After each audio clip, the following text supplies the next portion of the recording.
सुप्रभात बेटा।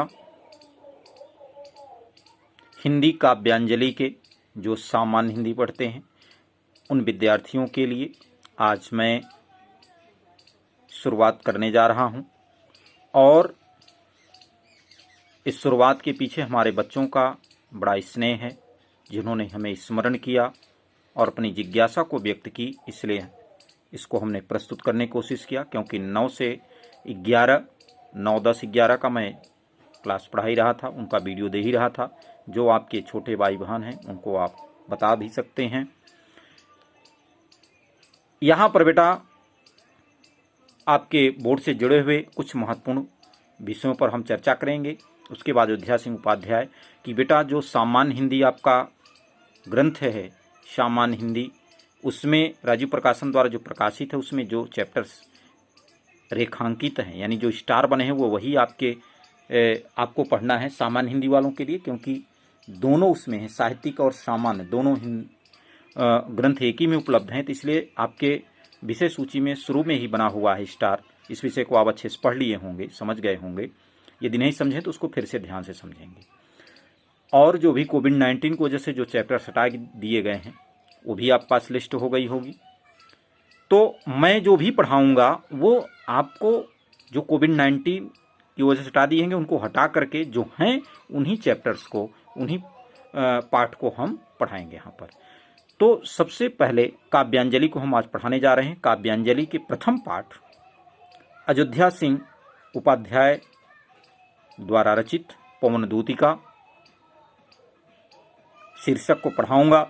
सबसे पहले हम अयोध्या सिंह उपाध्याय जी के जीवन परिचय को जानें, क्योंकि 5 नंबर की सवाल इनसे भी आती है। तो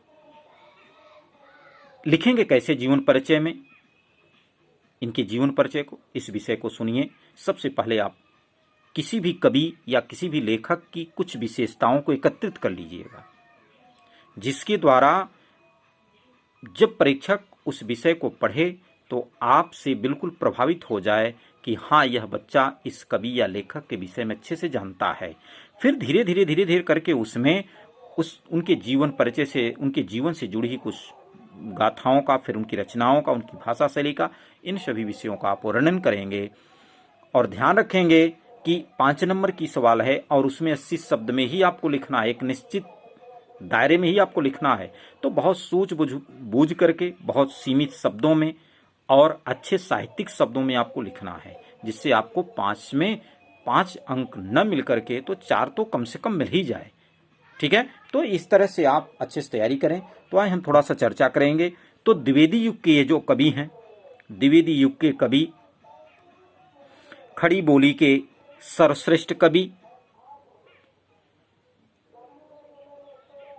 महाकाव्य प्रिप्रवास के कवि हरिऔध जी का जो जीवन चरित्र था वह बड़ा संघर्षमय था और इन्होंने प्रिप्रवास महाकाव्य के माध्यम से अपने भावों को काव्य साहित्य में एक अलौकिक सुंदरता को बिखेर दिया। ऐसे सिद्धहस्त कवि अयोध्या सिंह उपाध्याय का जन्म 15 अप्रैल 1865 ईस्वी में आजमगढ़ जिले के निजामाबाद नामक स्थान पर हुआ था। इनके पिता का नाम पंडित भोलानाथ उपाध्याय, माता का नाम रुक्मिणी था। 1936 ईस्वी में इन्होंने मिडिल परीक्षा उत्तीर्ण की और यह विविध साहित्यिक ग्रंथों के अध्ययन करते हुए अपने ज्ञान कोश को प्रकाशित किया। और इनका जो स्वभाव था बड़ा स्पष्टवादी था, उदार विचारधारा के कवि थे। और ऐसे महान विभूति का देहावसान 6 मार्च 1945 ईस्वी को हो गया था। हरिऔध जी की रचनाएं 2 प्रकार से थीं, एक अनुदित और दूसरी मौलिक। अनुदित कहने का मतलब क्या बेटा? जिसमें गद्य और पद्य दोनों ही प्रकार की रचनाएं सम्मिलित हैं। गद्य में बेनिस का बाका, और रिपुवान विंकल, ये अनुदित उपन्यास हैं। इन सभी ग्रंथों का वर्णन किया और जो इनका मौलिक ग्रंथ हैं, इनमें काव्य ग्रंथ हैं जैसे कि आपका परिप्रवास, वैदेही वनवास, चोखे चौपदे, चुभते चौपदे, बोलचाल, रस कलश, कल्पलता, प्रेम प्रपंच, ये सब बड़े महत्वपूर्ण काव्य ग्रंथ हैं। बेटा कवि के जीवन परिचय के साथ साथ उनकी रचनाओं को भी याद करिएगा और रचनाओं में ध्यान रखिएगा कि महाकाव्य है, खंड काव्य है, नाटक है, उपन्यास है। तो कवि या लेखक के जीवन परिचय को याद करते समय इसका भी विशेष ध्यान रखें। क्यों? क्योंकि बोर्ड में जो आपका 10 नंबर का इतिहास आता है वो इनसे भी पूछता है। इतिहास से तो जुड़ा हुआ रहेगा क्योंकि ये सभी इतिहास ही बन जाता है। ठीक है बेटा, तो इसलिए इनकी रचनाओं पर भी विशेष ध्यान रखेंगे। तो ये संक्षेप में इनका परिचय था। अब आगे आते हैं, इनके काव्य ग्रंथ को पढ़ते हैं।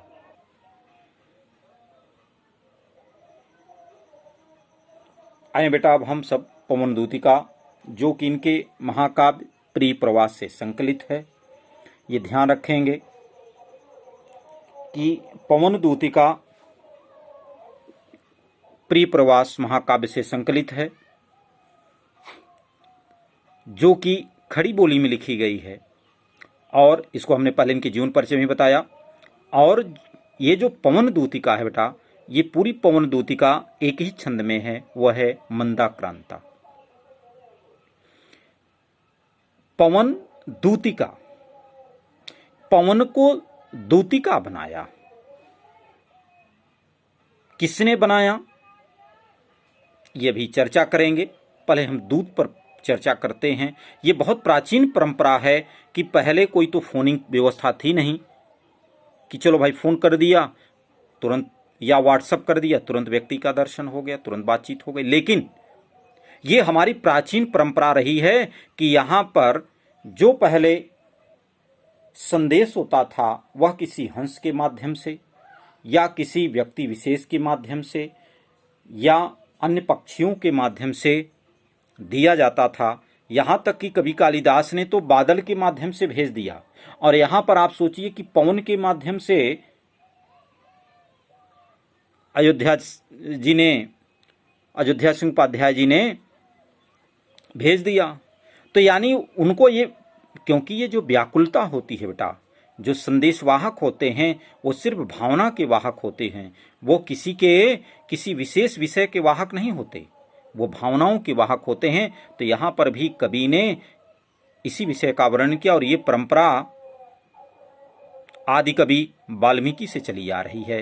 हनुमान जी को भगवान श्री राम ने दूत बना करके भेजा, जा करके वहाँ से संदेशा लाए, उनके संदेश को भेजे, फिर उधर से संदेश लाए। तो ये परंपरा बहुत प्राचीन है। उन्हीं परंपराओं का पालन करते हुए अयोध्या सिंह उपाध्याय भी यहाँ पर प्रदर्शित किया है। तो पवन दूतिका के माध्यम से राधिका जी यहाँ अपने परमात्मा, अपने स्नेहिल, अपने प्रेमी श्री कृष्ण को संदेश भेजती हैं। क्या भेजती हैं, आइए इसको देखते हैं। मंदक्रांता छंद है। बैठी खिन्ना एक दिवस वे गेह में थी अकेली, आके आंसू दृग युगल में थे धरा को भिगोते, आई धीरे इस सदन में पुष्प सदगंध कोले, प्रातः वाली सुपवन इसी काल वातायनों से। बैठी खिन्ना यक दिवस वे गेह में थी अकेली। कहा एक दिन राधिका जी अपने भवन में, यक माने एक दिन, दिवस माने दिन, एक दिन राधिका जी अपने गेह में, अपने घर में, अपने भवन में अकेली बैठी हुई थी। बैठी कैसी थी? खिन्ना, दुखित। दुखित क्यों थी? क्योंकि उनके स्वामी उनके पास नहीं थे। तो एक दिन अपने घर में राधिका जी अकेली दुखित बैठी हुई थी। आगे क्या हुआ? आके आंसू दृग युगल में, कहा दृग युगल, युगल माने दोनों, एक आंखों में नहीं, दोनों आंखों, दृग माने आंखों में और युगल माने दोनों। कहा दोनों आंखों में आंसू आकर के क्या करने लगा, कहा धरा को भिगोते, कहा पृथ्वी को भिगोने लगा। इतने आंसू निकलने लगे आंखों से कि मानो पृथ्वी भीगने लगी। और उसी बीच में आगे क्या हुआ बेटा, आई धीरे इस सदन में पुष्प सदगंध को ले। कहा कि धीरे से उसी भवन में पुष्प की सुगंध को धारण करके, तो फूलों की सुगंध को धारण करके बड़े धीरे से प्रवेश की। कौन, सुपवन, प्रातः वाली सुंदर पवन, सुखद सुख पहुंचाने वाली सुपवन। पवन तो सुंदर होगी नहीं, सुपवन का मतलब है शीतल पवन, पुष्पों के सुगंध से सुगंधित पवन वायु। और वो वायु कब की, कहा प्रातः, तो प्रातः काल की वह सुगंध युक्त वायु काल वातायनों से, उसी समय वातायनों माने खिड़कियों से, कहा खिड़कियों से उसी समय सुगंधित वायु, प्रातःकालीन वाली सुगंधित वायु, पुष्पों के सुगंध को धारण करने वाली धीरे से उस भवन में प्रवेश की। ठीक है बेटा, आगे क्या कहा, अब जब वह सुगंधित शीतल वायु प्रवेश करती है वातायनों के माध्यम से, तो बेटा आप जानते ही हो कि जब कोई व्यक्ति दुखित हो और ऐसे विषय से दुखित हो तो उसके लिए ऐसी वायु, ऐसी शीतल वायु उसके दुख को और बढ़ा देती है। उसी बात को यहाँ पर राधिका जी दूसरे पद में कहती हैं, क्या, संतापों को विपुल बढ़ता देख के दुखिता हो, धीरे बोली सदुख उससे श्रीमती राधिका यो, प्यारी प्रातः पवन इतना क्यों मुझे है सताती, क्या तू भी है कलुषित हुई काल की क्रूरता से। कहा संतापों को विपुल बढ़ता देख, संतापों माने जो संताप था, शरीर का जो ताप था, और वो ताप कैसा था, प्रेम का ताप था।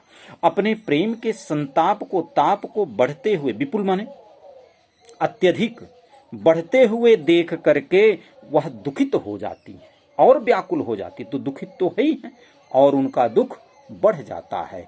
तो धीरे बोली सदुख, धीरे से बोलती हैं दुख के साथ, कौन, श्रीमती राधिका यों, श्रीमती राधिका जी।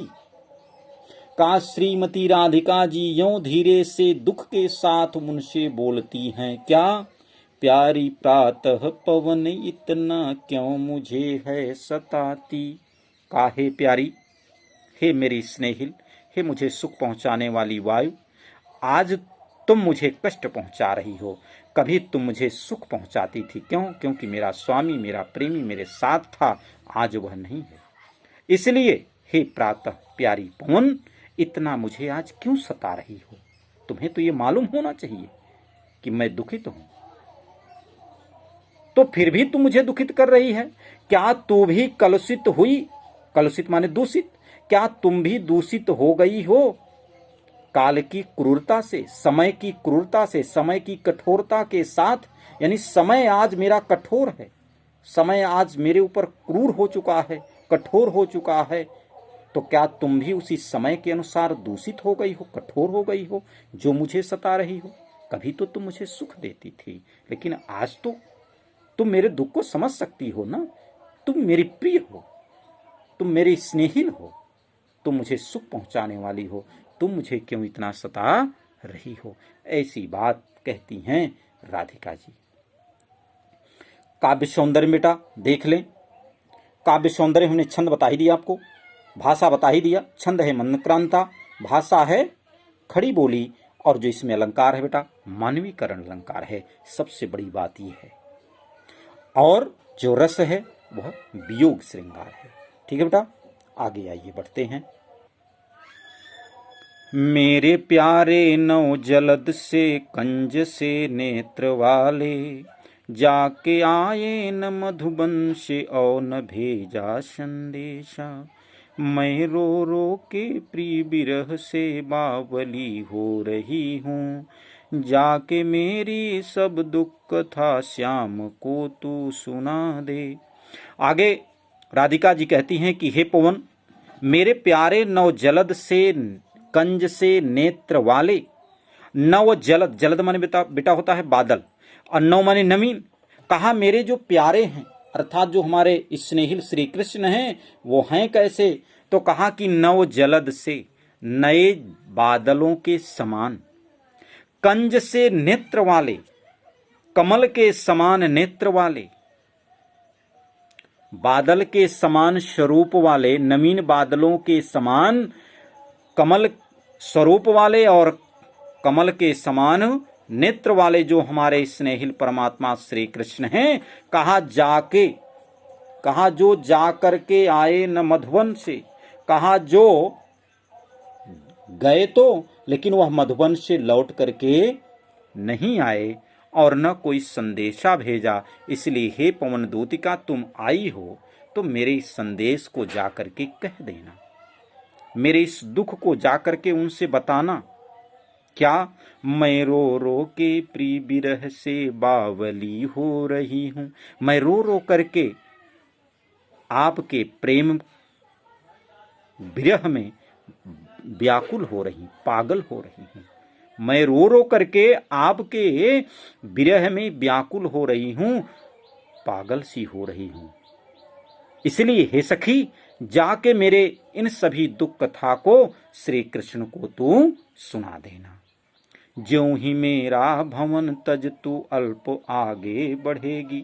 अब उन्होंने कहा कि हे सखी देखो, संदेश भेजना तुम्हारे से मेरा कठिन नहीं है, लेकिन तुम्हारे लिए कुछ चेतना भी है, कुछ तुम्हें बताना भी चाहती हूँ, क्योंकि संदेश तो मित्र ले जाता है लेकिन वो करता क्या है, भूल जाता है। तो उन्होंने कहा सखी भूलना नहीं, क्योंकि तुम्हें बीच में आकर्षित करने वाले बहुत लोग मिलेंगे, इसलिए उनसे आकर्षित मत होना।